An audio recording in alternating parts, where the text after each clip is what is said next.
নমস্কার বন্ধুরা, আজকে আপনাদের একটা নতুন রেসিপি দেখাবো। নতুন ঠিক নয়, পাট শাক আপনারা সবাই খেয়েছেন, হ্যাঁ, কিন্তু আমার পদ্ধতিটা একটু আলাদা।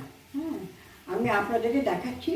এই যে এই এই মগে 1 মগ জল দিয়েছি, আমার শাক হলো এতটা শাক হয়েছে। হ্যাঁ, এটা আমার বাগানের শাক, আমার নিজের বাগানের শাক, পাট শাক। হ্যাঁ, এটা কীভাবে ছড়াতে হয় সেটাও আপনাদের দেখিয়ে দেবো। এবার এই জলটা দিয়েছি, জলটার মধ্যে আমি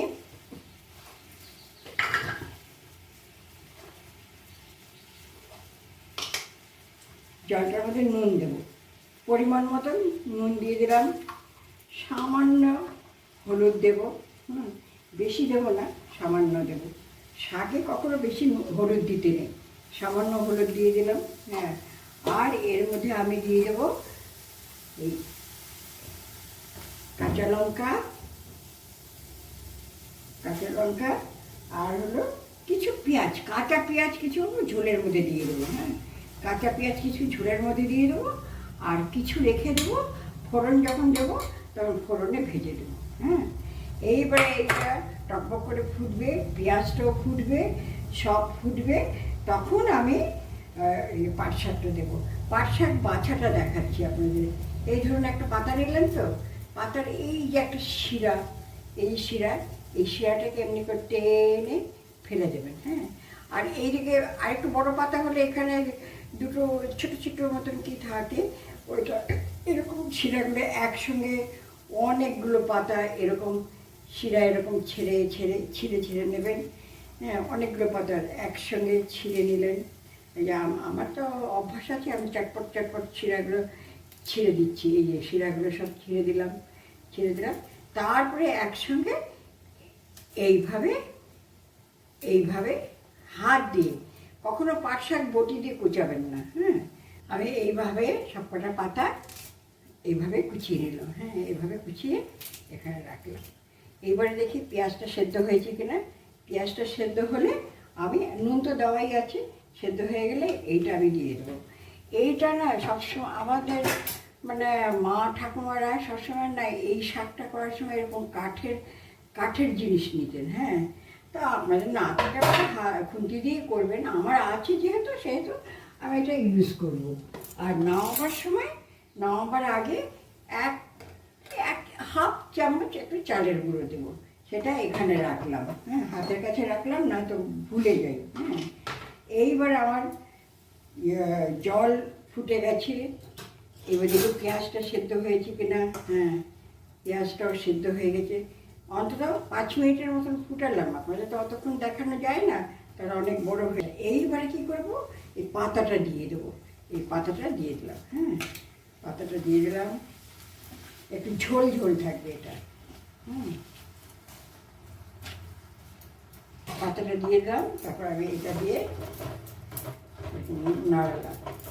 শাক কখনো বেশি সেদ্ধ করতে নিই, এটা আরেকটু সেদ্ধ হলেই আমি ওটার মধ্যে ঢেলে দেব।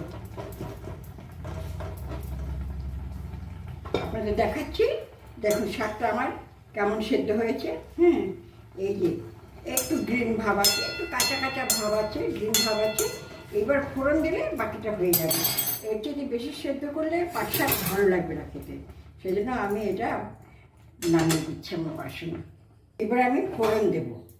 হ্যাঁ, চিংড়ি মাছ দেবো এর মধ্যে, কিন্তু আমার হাজব্যান্ডের চিংড়ির একটু প্রবলেম আছে, ওনার জন্য আমি একটু আলাদা করে তুলে রাখবো।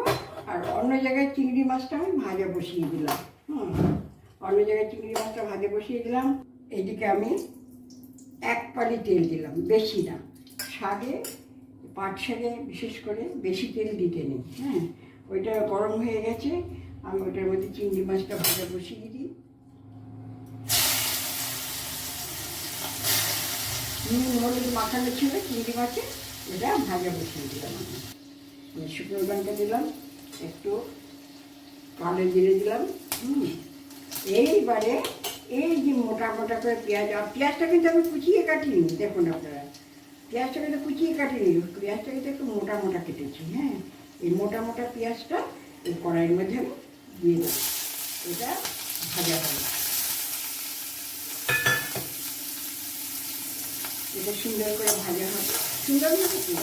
একদম খুব লাল হবে না, খুব লালও হবে না, আবার কাঁচাও থাকবে না। হ্যাঁ, হালকা ব্রাউন যখন হবে তখনই ফোড়ন দিয়ে দিলাম। এই চিংড়ি মাছটা দিয়ে দিলাম। সাথে আমার পাট শাকটা ভালো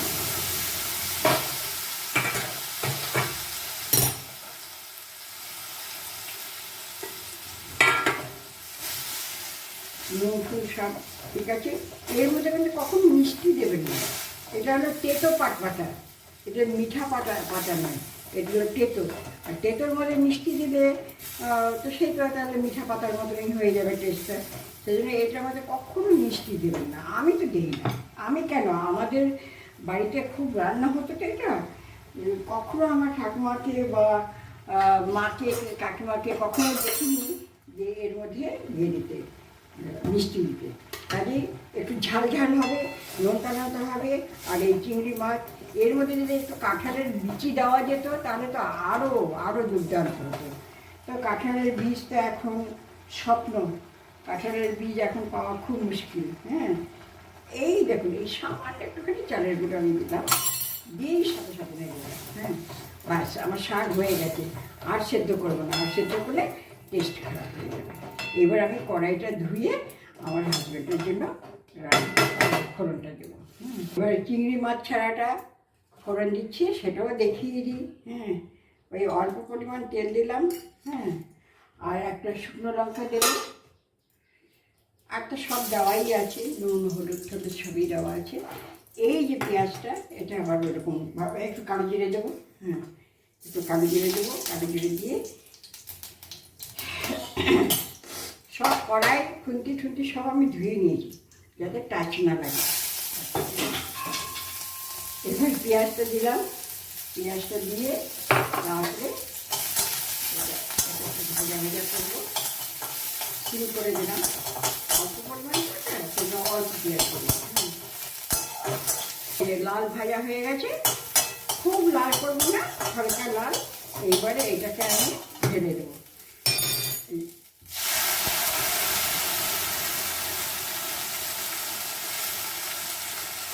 ঢেলে দিলাম, অন করে দিলাম। সামান্য একটু চালের গুঁড়ো দেবো, বললাম যেটা সামান্য একটুখানি, এই যে সামান্য একটুখানি চালের গুঁড়ো দিয়ে নাড়তে পারে, আবার এটা দিয়েও নাড়তে পারে। আপনার যেটা পছন্দ, যেটা আপনার সুবিধা মনে হবে সেটাই করবেন। আর বেশিক্ষণ জাল দিতে দেন, কারণ হলো তাহলে কী হবে, জিনিসটা পাতাটা বেশি সেদ্ধ হয়ে যাবে। পাতা সেদ্ধ বেশি হলে আর একদম বাজে লাগবে।